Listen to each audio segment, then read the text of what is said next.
The strange signal came on a Tuesday. Jack Norton was working the night shift at the NASA listening station in Alaska when his computer started beeping. At first, he thought it was just another satellite or space junk, but this signal was different. It had patterns. It repeated in ways that random space noise never did. Jack called his teammates. "Olivia, Daniel, you need to see this." Olivia Martinez put down her coffee and rushed over. Daniel Carpenter followed, still half asleep. They all stared at the screen. "Is that what I think it is?" Olivia asked, her eyes wide. Jack nodded. "It's not one of ours, and it's not Russian or Chinese either." They worked through the night, checking and double-checking. By morning, they were sure. The signal was coming from a ship that was approaching Earth, an alien ship. Within days, governments around the world knew about the aliens. There was panic in some places, excitement in others. Military forces went on high alert. Religious leaders called for calm. News shows talked about nothing else. The aliens called themselves the Vexari. They were part of something bigger called the Galactic Confederation. Their commander was named Zixtal. He had studied how to meet new species, but humans confused him from the start. The Vexari ship landed in a remote area of Canada. World leaders agreed that a small team should meet them first. Jack was chosen because he had been the first to detect the signal. Olivia and Daniel came too, along with military guards and language experts. The alien ship was silver and smooth, about the size of a large airplane. When the door opened, the humans gasped. The Vexari looked like tall, thin humanoids with blue-gray skin. They had 4 arms and large black eyes. Commander Zixtal wore what seemed to be a uniform with strange symbols. "We greet you on behalf of the Galactic Confederation," said Zixtal through a translation device. His voice sounded flat and mechanical. "We have been observing your broadcasts for some time." The humans introduced themselves. Jack stepped forward. "We're honored to meet you. We have so many questions." The first meetings went well. The humans learned that the Confederation included dozens of different alien species. The Vexari were explorers who found new civilizations. But as the talks continued, Jack noticed something odd. The aliens were confused by many human questions. "Do you have families?" Jack had asked. "We have breeding groups," Zixtal answered. "What about pets? Do you keep animals as companions?" This question really confused the aliens. "Why would we do this?" asked Zixtal. "Other species are resources or threats, not companions." After a week of talks, the aliens invited the human team to visit their ship. Jack was excited, but also nervous. As they prepared to leave, he heard a small noise near the fence of their camp. It was a tiny kitten, dirty and hungry. It must have been abandoned near the rural site. Jack picked it up and it purred in his hands. "We need to go," said one of the military guards. "I can't leave it here," Jack said. "It will die." Olivia smiled. "Bring it along. Maybe the aliens would be interested in seeing it." Jack tucked the kitten into a pocket of his jacket. He had already named it Whiskers in his mind. The inside of the alien ship was strange. The walls seemed alive, changing colors slightly as they walked. The air smelled like cinnamon and metal. The Vexari showed them their technology, their food processing units, and their communication systems. "What is that sound?" asked one of the alien crew members suddenly. Everyone stopped talking. A small meow came from Jack's pocket. He smiled and pulled out the kitten. "This is a cat, a baby one. I found it abandoned outside." The aliens stepped back. Their black eyes widened. Zixtal moved closer, staring at the tiny creature. "You brought another species onto our ship?" he asked. His translation device couldn't hide his surprise. "I'm sorry. I should have asked permission," Jack said, "but it needed help. It was alone and hungry." "You help other species, even when they are not useful to you?" Zixtal asked. Jack stroked the kitten's head. "Of course. We adopt animals all the time. They become part of our families." The aliens looked at each other. They seemed to be communicating, without words. This concept of adoption does not translate well, said Zixtal finally. You take creatures not of your kind into your living spaces? Voluntarily. Daniel nodded. Most humans have pets or would like to have them. Dogs, cats, birds, fish, reptiles. We form bonds with them. The aliens continued the tour, but they kept looking at Whiskers. The kitten had fallen asleep in Jack's hands. When they reached the ship's control room, Jack put Whiskers down for a moment while he examined some equipment. The kitten woke up and wandered off. Suddenly, alarms started blaring. Red lights flashed throughout the room. Intruder in section 5, shouted one of the Vexari. Several crew members pulled out weapons that looked like silver rods. Jack realized they were talking about Whiskers. The kitten had walked into some kind of restricted area. On the screens, he could see Whiskers batting at some cables. The Vexari raised their weapons. The creature must be eliminated. It is interfering with critical systems. No! Jack ran forward and placed himself between the weapons and where Whiskers was. Don't hurt it. It's just curious, it doesn't understand. The aliens froze. Zixtal stepped forward. You would risk harm to protect this unrelated creature? Of course I would, Jack said. Please let me get Whiskers. The kitten won't damage anything. Zixtal lowered his weapon. He seemed confused but curious. Proceed, but we will watch carefully. Jack went into the restricted area and picked up Whiskers. The kitten purred and licked his hand. When he returned, the aliens gathered around. It shows affection to you, observed Zixtal, and you to it. Yet you share no genetic connection. That's right, said Jack. It's about companionship, not genetics. The rest of the visit was tense, but as they prepared to leave, Zixtal approached Jack privately.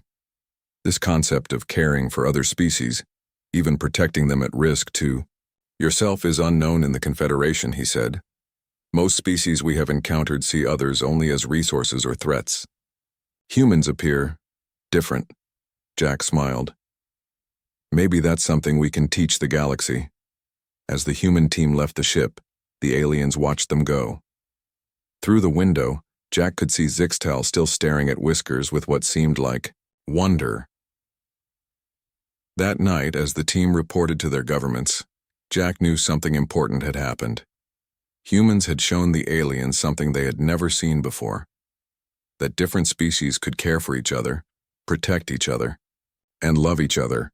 And it had all started with a tiny kitten named Whiskers. 6 months passed since the Vexari first landed on Earth. Humans and aliens were now working together more closely. The world had changed forever. Space was no longer empty and unknown. Humans now knew they shared the galaxy with many different species. The Earth leaders had built a special ship called the USS Horizon. It was the first human ship designed to travel between stars. Its job was to take important people to meet with the Galactic Confederation. Samantha Lee was chosen as Earth's ambassador. She was smart and calm, even in strange situations. Patrick Reyes worked with her as the team's expert on alien life. Eric Bennett led the security team that kept everyone safe. The USS Horizon left Earth's orbit on a clear Monday morning. Its engines glowed blue as it accelerated away from the planet. Inside, the crew watched their homeworld grow smaller on the viewing screens. 3 days until we reach the Confederation outpost, said Captain Rogers from the bridge. All systems are working perfectly. Ambassador Lee spent her time studying alien languages and customs. Patrick prepared reports about human biology to share with alien scientists. Everyone was excited but also nervous. On the second day of their journey, alarms started ringing throughout the ship. Unknown vessel detected, announced the computer voice. It appears damaged. Captain Rogers called Ambassador Lee to the bridge. On the main screen, they could see a strange ship. It was red and black with sharp angles. Smoke seemed to be coming from one side. We're receiving their identification. Signal, said the communications officer. It's a Krellnak ship. Everyone on the bridge grew quiet. They had been warned about the Krellnak. These reptile-like aliens were enemies of the Confederation. They were known for being aggressive and territorial. The Vexari had specifically told humans to avoid them. Their life support systems are failing, reported Patrick, looking at the sensor readings. They're going to die if no one helps them. Confederation protocol is clear, said Captain Rogers. We should avoid all contact with the Krelnak. Ambassador Lee stood silently for a moment. Then she straightened her shoulders. We're not going to leave them to die. Prepare a rescue team. Ambassador, with all respect, these aliens are dangerous, warned Patrick. The Confederation has been fighting them for hundreds of years. They're still living beings, said Samantha firmly, and humans don't leave others to die, even if they might be enemies. Eric Bennett prepared his security team. They put on protective suits and carried stun weapons. The USS Horizon moved carefully alongside the damaged alien ship. Using a special connecting tunnel, Eric's team entered the Krelnak vessel. Inside, they found 3 Krelnak. 2 were adults with dark green scales and yellow eyes. They were hurt, but still conscious. The third was smaller, a juvenile, Patrick realized. The adult Krelnak hissed warnings when they saw the humans. They tried to stand but were too weak. Eric instructed his team to move carefully. We're here to help you, he said, though he knew they probably couldn't understand him. The humans brought the 3 aliens back to the Horizon. The adults were placed in a secure medical room. They were hostile and suspicious, watching the humans with angry eyes. But they were too weak to fight. The juvenile was different. It was curious despite being scared. Its scales were lighter green, and its eyes looked around at everything in the human ship. Patrick examined the young Krelnak and found it was very sick with a lung infection. It needs medicine right away, he told the medical team. The adults made threatening sounds when humans approached the juvenile, but they couldn't stop the treatment. For 3 days, the human medical team worked to save the young Krelnak. They gave it medicine and made sure it could breathe properly. Patrick spent hours sitting beside its bed, monitoring its condition. The juvenile began to recover. Patrick noticed it watching him with interest. He started talking to it, explaining what he was doing. Then he had an idea. He brought a tablet with children's stories from Earth and read them aloud to the young alien.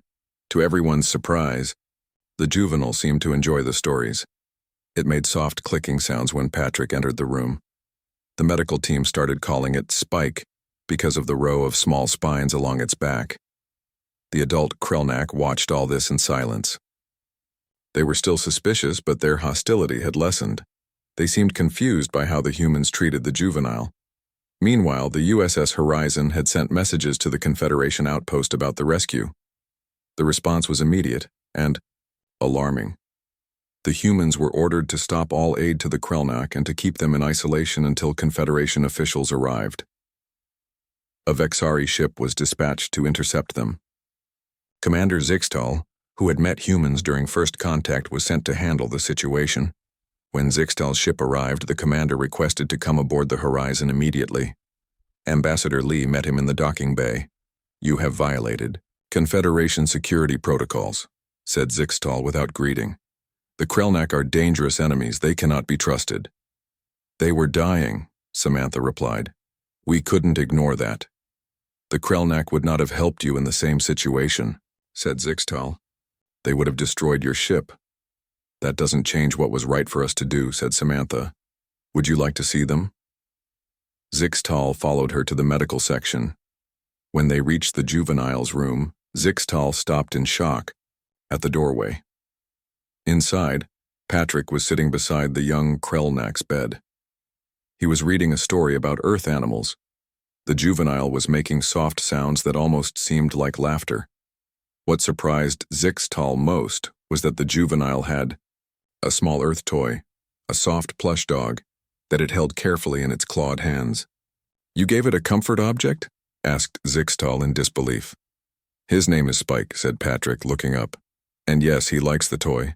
It helps him feel safe. You named an enemy alien? Zixtal's translator couldn't hide his shock. He's not an enemy, said Patrick. He's a child who needed help. Zixtal moved closer to the bed. The juvenile Krelnak looked at him but showed no fear. He held up the toy as if showing it off. The adults are recovering too, said Samantha. They're still wary of us. but they've seen how we've cared for their young one. Sixtal was quiet for a long time. Finally, he said, "First a small Earth cat, now enemy aliens. Is there anything humans won't adopt?" Patrick smiled. "Not that we've found yet." As they left the room, Zixtal asked, "What will happen to them when they fully recover?" "We hope to help them return to their people," said Samantha. "But if that's not possible, we'll find another solution. We won't abandon them." Zixtal stared at the humans. "I must report this to the Confederation Council. They will not understand." "Then help them understand," said Samantha. "Tell them that sometimes old enemies can become new friends. It starts with seeing them as living beings worthy of care, not just as enemies." Zixtal nodded slowly. As he prepared to return to his ship, he looked back at the room where Patrick was still reading to Spike. Something was changing in the galaxy, and humans were the cause. Word about humans and their strange ways spread quickly through the Galactic Confederation. Many alien leaders were worried. Humans did not follow the usual rules of space. They helped enemies. They treated other species like family. This was new and different, and many aliens did not like change. The Vexari High Council called an emergency meeting. They sat around a large table made of glowing blue stone. Commander Zixtal stood before them, explaining what he had seen on the human ships. "These humans rescued Krelnak," said one council member. "Her name was Vexuri, and she was old even by Vexari standards. They endangered themselves for our enemies. They cannot be trusted." "I believe they can be trusted exactly because of this," said Zixtal. "They value all life, not just their own." The council argued for hours. Meanwhile, something unexpected was happening on Earth. A group of aliens called the Prilnax had arrived to study human mathematics. They looked like blue insects, standing on two legs. They had 4 arms and large eyes that seemed to change color with their mood. They were brilliant at math, but very shy around other species. The Prilnax team was sent to visit different places on Earth. One of these places was a large animal sanctuary in Montana, run by a woman named Kelly Richardson. Kelly was tall, with red hair and a loud laugh. She had spent her life saving animals that were hurt or abandoned. When the 5 small Prilnax arrived at her sanctuary, Kelly greeted them with a big smile. "Welcome. I'm so excited to show you around." The aliens seemed scared of her at first. She was much taller than them, and her voice was louder than they were used to. But Kelly didn't mind. She was used to scared creatures. "Let me show you what we do here," she said more softly. She led them to a barn where she was taking care of 3 baby deer whose mother had been hit by a car. The Prilnax watched in silence as Kelly fed the fawns with bottles of milk. One of them, named Tik, moved closer to see better. "Would you like to try?" Kelly asked, holding out a bottle. Tik's eyes turned purple with surprise, but after a moment the alien reached out and took the bottle. With Kelly's help, Tik fed the small deer. The other Prilnax watched, their eyes changing from blue to green to purple. "You care for species that are not your own," said Tik through a translator, "even though they give you nothing in return." "They give me plenty," said Kelly, "just not in ways you can measure." Over the next few days, Kelly showed the aliens all around her sanctuary. They saw how she helped eagles with broken wings learn to fly again. They watched her clean mud from turtles and put medicine on a wolf's injured leg. But what really changed everything was Lucky. Lucky was a border collie dog with only 3 legs. He had been found in a ditch, badly hurt. Kelly had saved him, and now he followed her everywhere, his tail always wagging. Tik was fascinated by Lucky. The alien would sit for hours watching the dog. On the 3rd day, Lucky went up to Tik and put his head on the alien's lap. The Prilnax froze at first, but then slowly began to pet the dog's head. "He likes you," said Kelly, smiling. When it was time for the Prilnax to leave Earth, Tik didn't want to go. "What will happen to Lucky if I leave?" the alien asked. "He'll stay here with me and the other animals," Kelly said. Tik was quiet for a long time. Then, "Could Lucky come with me?" This was a new problem. No Earth animal had ever left the planet to live with an alien. There were no rules for this. Kelly had to call Ambassador Lee. Samantha talked to Confederation leaders. There were many meetings and many forms to fill out. But in the end, Lucky became the first Earth animal officially adopted by an alien. Special containers were built so he could travel safely in space. Special food was prepared for his journey. Doctors wrote instructions for his care. On the day of departure, many people gathered to watch.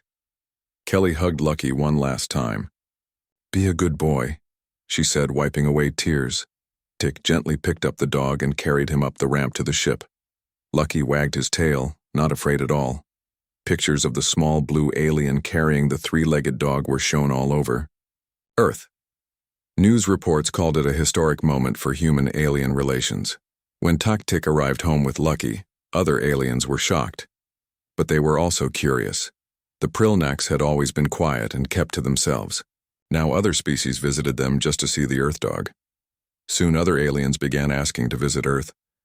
But they didn't want to see famous buildings or meet important people.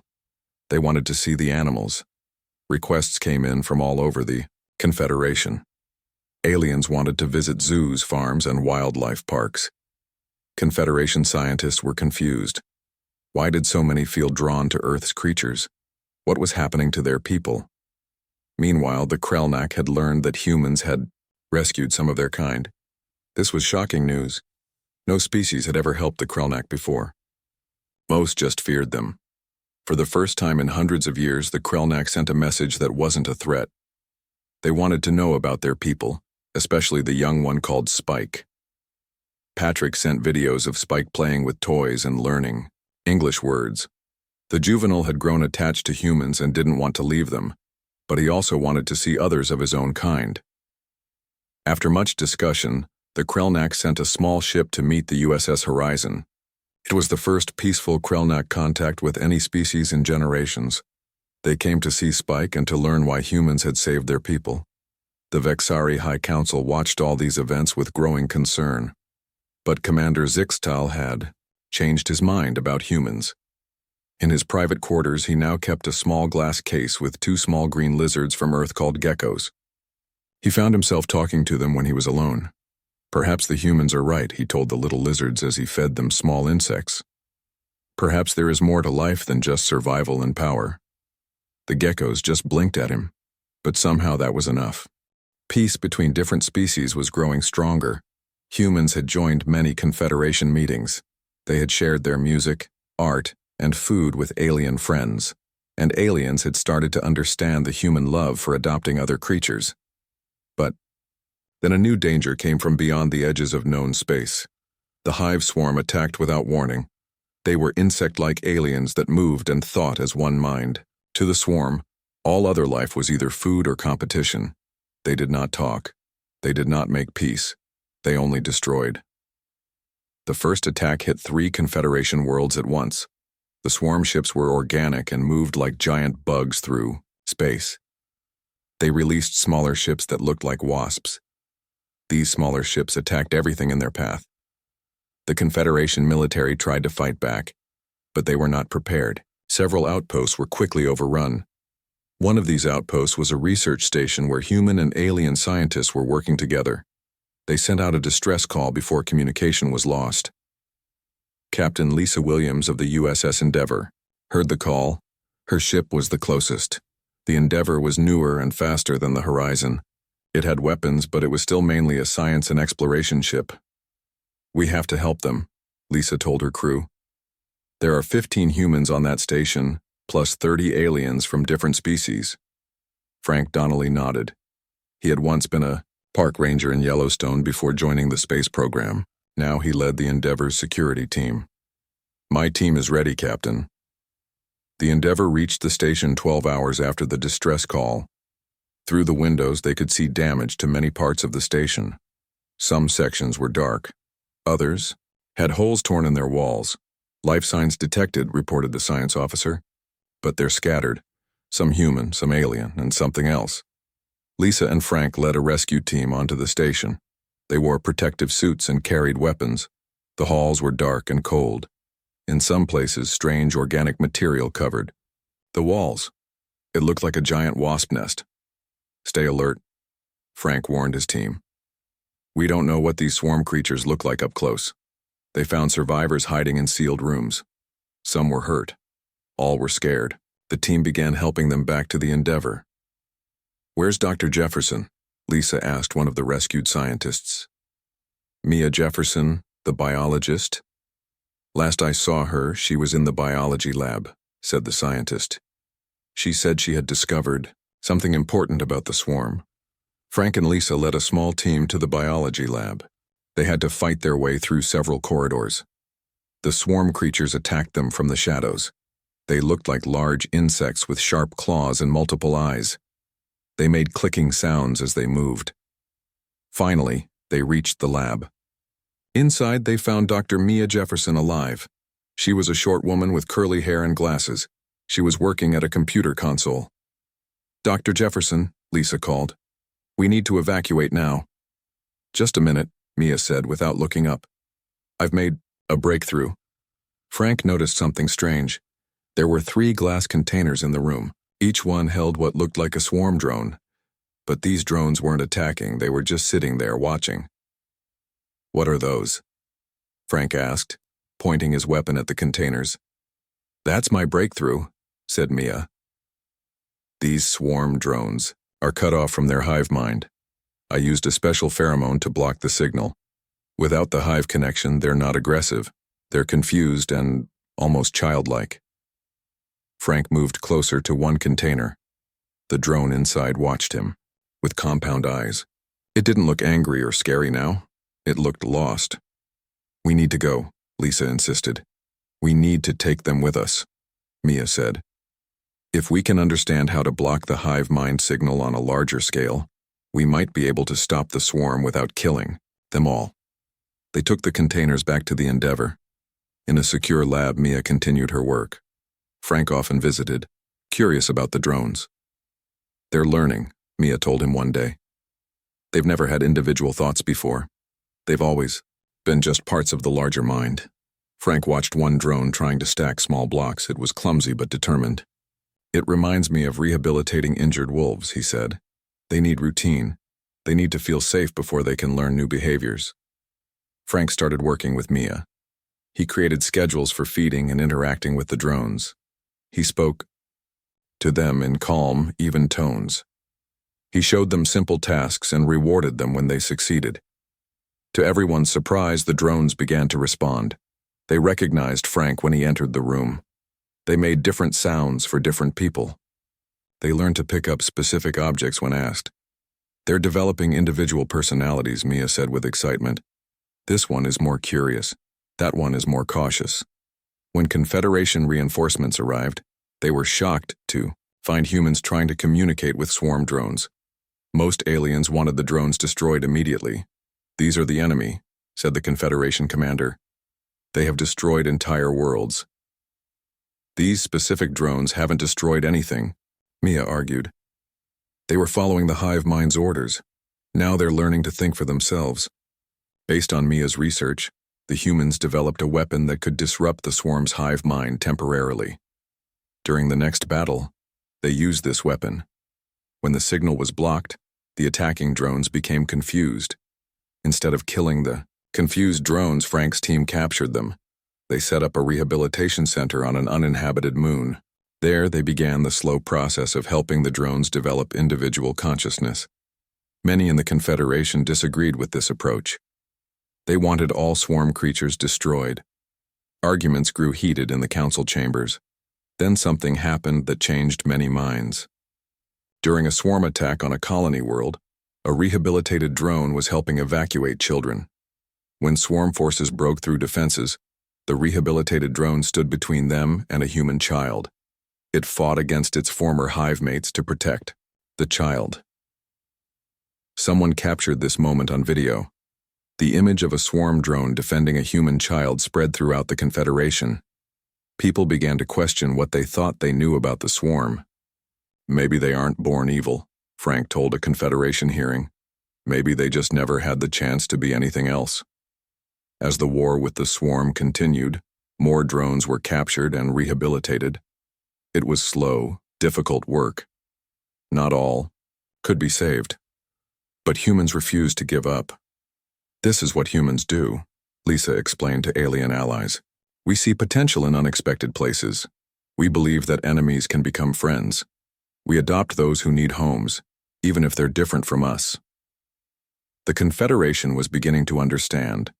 Humanity's strange habit of adopting anything might be their greatest gift to the galaxy. 10 years passed since humans first met the Vexari. The galaxy had changed in ways no one could have imagined. The strange human habit of adopting other species had spread to many worlds. Aliens who once saw other life forms only as threats or resources now understood what it meant to care for something different from themselves. Commander Zixtal was no longer just a starship commander. He was now the Vexari ambassador to Earth. His office in the new galactic embassy was filled with terrariums containing small reptiles from Earth. He had become especially fond of geckos and turtles. Other Vexari thought he was strange at first, but many had started keeping their own Earth pets. Zixtal had written a famous research paper called The Companion Theory. It suggested that species who formed bonds with other kinds of creatures developed more creative thinking and better problem-solving skills. His work was changing how the Confederation understood intelligence. On the Confederation capital world, a new building had opened. It was called the Interspecies Companion Center. Aliens from all over the galaxy came there to learn how to adopt and care for creatures from other worlds. Humans worked as teachers, showing aliens how to understand the needs of different animals. The Krelnak had surprised everyone by becoming experts at helping swarm drones. After making peace with the Confederation, they had offered to work with the rehabilitated drones. Their understanding of territory and instinct made them good at this work. Many drones now lived peacefully on a Krelnak colony world. Spike, the young Krelnak who had been rescued by humans years ago, was now grown. He worked as a translator between his people and humans. He still kept the stuffed toy dog Patrick had given him when he was young. It sat on a shelf in his home, a reminder of kindness that had changed his life. The rehabilitated swarm drones had begun to create their own culture. Some wrote poetry, others made art. Most of their stories were about being adopted by other species and finding their own minds. They called themselves the Free Minds now, no longer part of the swarm. On Earth, a small town in Colorado had become famous across the galaxy. Hope, Colorado was home to the largest wildlife sanctuary on the planet. Heather Collins ran the sanctuary. She was a quiet woman with gray hair who had once been a veterinarian. Now she oversaw care for hundreds of Earth animals and dozens of alien species that needed help. Alien tourists came to Hope from all over the Confederation. They paid to help feed baby animals and learn how to care for injured creatures. Some cried with joy when a bird they had helped heal flew free again. Others bonded so deeply with the animals they cared for that they applied to adopt them. I never thought I'd see a Vexari cry, Heather told her assistant one day after watching a tall blue alien sob with happiness when a baby deer took its first steps. But now I see it every week. The greatest test of how much the galaxy had changed came when scientists discovered a planet far away where a star was dying. The planet was home to a primitive but intelligent species that had not yet developed space travel. As their star grew hotter, their world was becoming too hot to live on. In 100 years, all life there would end. In the past, the Confederation would have simply recorded this extinction as a sad but natural event. But things were different now. We need to help them, Jack Norton said at a special meeting of the Confederation Council. He was old now, his hair white, but his eyes were still kind and determined. Whiskers, the cat that had started everything, had lived a long life and passed away years ago. But Jack had other cats now, and the lesson Whiskers had taught the galaxy lived on. Their whole civilization will die, Jack continued. We can save them. The council agreed. For the first time in Confederation history, a massive relocation effort began for a species that could offer nothing in return. Ships from all member worlds traveled to the dying planet. Carefully and respectfully, they explained the situation to the local people and offered them new homes on safe worlds.